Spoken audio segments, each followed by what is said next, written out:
Good morning, students. Let's begin today's social lesson, the post-Mauryan India. The break of Mauryan Empire resulted in the invasion of Sahas, Scythians, Parthians, Indo-Greeks, and Kusanas from the northwest.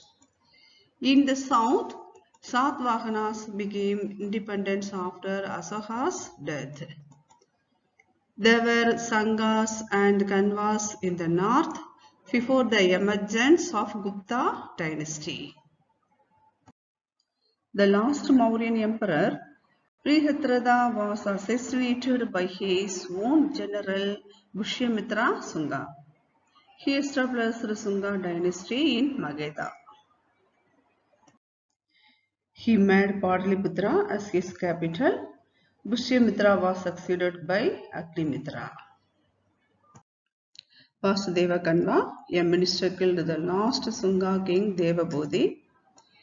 Thus, Kanva dynasty was established in Magadha.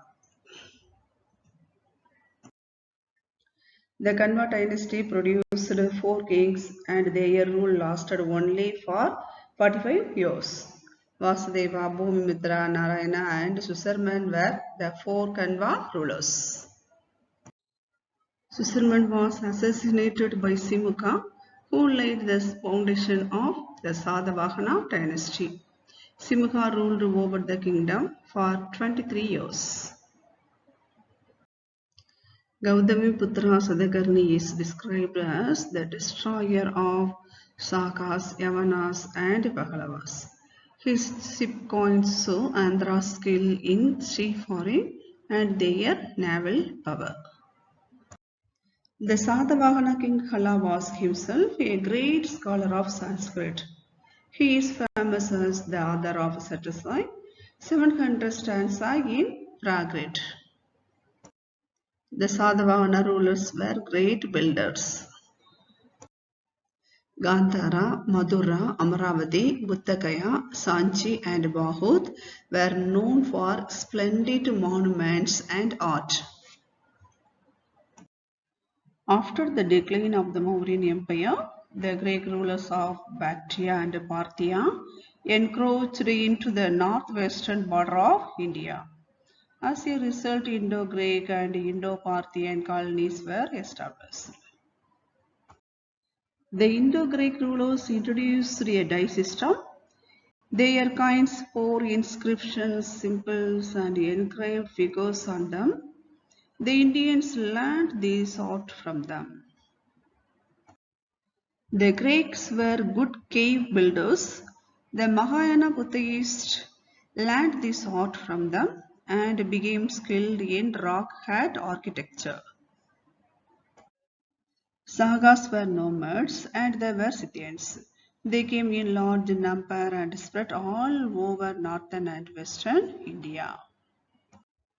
Saga rule was founded by Maos and Mogain in the Kantara region. Rudradaman was the most important and famous king of the sagas. Kirnar inscriptions was the first inscriptions in seist Sanskrit. Soon the sagas came to intermingle with the Indian society. They started adopting Indian names and practicing Indian religious beliefs.